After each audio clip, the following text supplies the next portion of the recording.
दोस्तों, मेरा नाम मयंक है और मैं जाट परिवार का रहने वाला हूँ।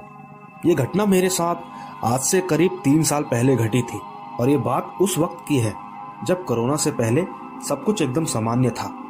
दरअसल साल 2018 का वक्त चल रहा था जब मैं अपने गांव के लिए रवाना हुआ। वैसे मैं अपने सामान की खरीदारी करने के बाद वापस घर के लिए लौट रहा था। मकर संक्रांति के उस दिन मैंने सारा सामान खरीद लिया। दरअसल कल का ही तो एक ऐसा दिन था जब हमें आराम से गांव में मजे उड़ाने थे और इसी वजह से मैंने अपनी तरफ से पूरी तैयारी कर ली थी। तब जाकर कहीं मैं अपने घर के लिए रवाना हुआ। दोस्तों, जब मैं अपने घर के लिए रवाना हो रहा था तो उस वक्त शाम के लगभग 5 बज चुके थे, यानी कि मैं आसानी से अपने घर दिन में ही पहुंच जाऊंगा। यही सोचकर मैं अपनी गाड़ी स्टार्ट करके वहां से निकलने लगा।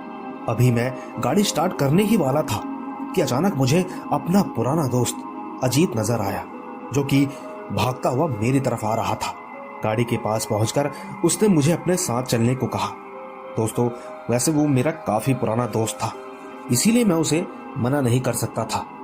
मुझे उसके साथ जाना ही पड़ा। मैं ना चाहते हुए भी उसके पीछे पीछे चल पड़ा। फिर वो मुझे एक दुकान में लेकर गया।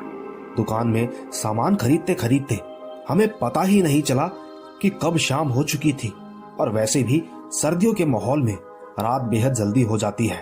उस वक्त मकर संक्रांति का त्योहार भी था, इसीलिए हम दोनों को अपने गांव जाकर कल आराम से मजे करने थे। हम लोग सामान खरीदने के बाद जब दुकान से बाहर आए तब तक अंधेरा होने लगा था। वैसे मैं आपको बता दूं कि हमारे गांव की दूरी शहर से लगभग 50 किलोमीटर की पड़ती है, जो कि बहुत ज्यादा है, लेकिन वही हमारा सबसे बड़ा शहर है।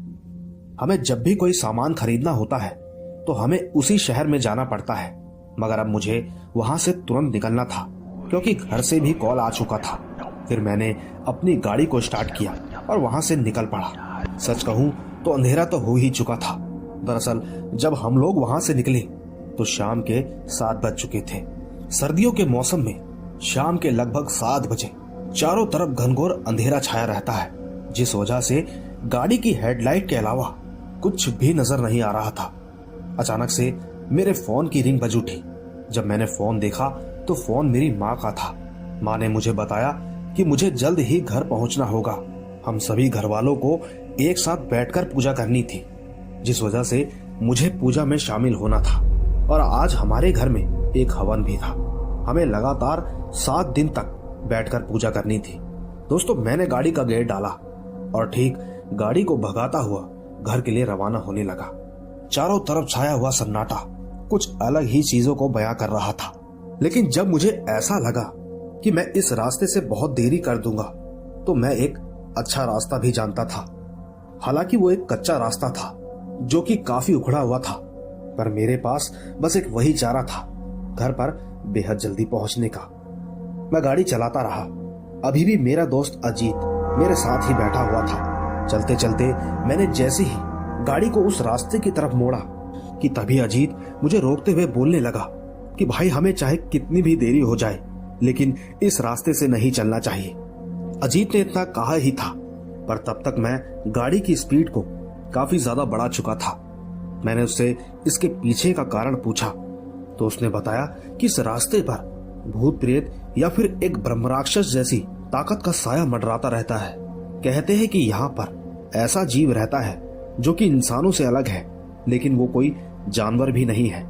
फिर वो ऐसी क्या चीज है जो इस हाईवे पर निवास करती है, ये अब तक रहस्य बना हुआ है। साथ ही लोगों का ये भी कहना है कि उसके सर के ऊपर 2 बड़े बड़े सींग भी हैं और तो और उसके चेहरे पर बेहद ही खतरनाक चीजें दिखाई देती हैं।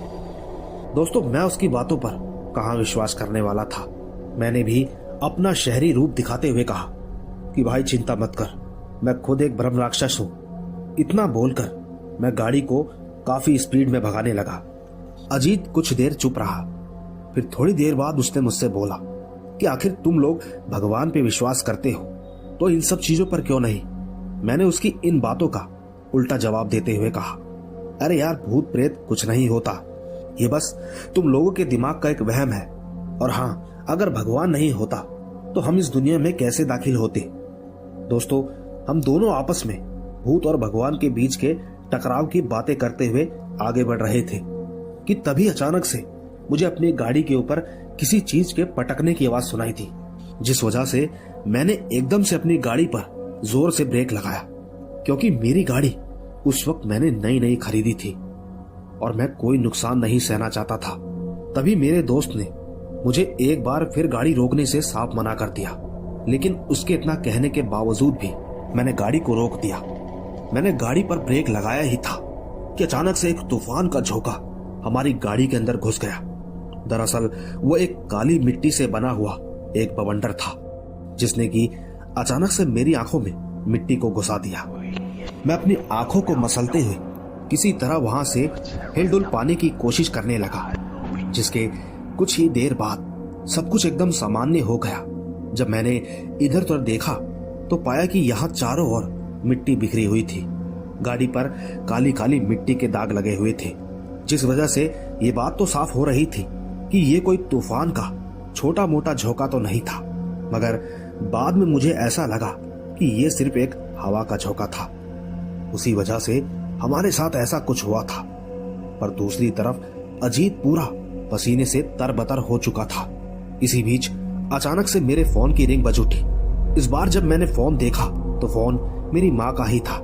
माँ ने बताया कि आज पूजा संपन्न हो चुकी है, क्योंकि पंडित जी ने बताया था कि आज मेरा पूजा में प्रारंभ होना उतना भी जरूरी नहीं था। ये बात सुनकर मुझे एक जबरदस्त सदमा लगा, क्योंकि मैं गलत रास्ते पे जो पड़ गया था। मैंने माँ को बताया कि मैं किस रास्ते में फंस चुका हूँ। ये सुनते ही माँ ने मुझे सतर्कता बरतने को कहा।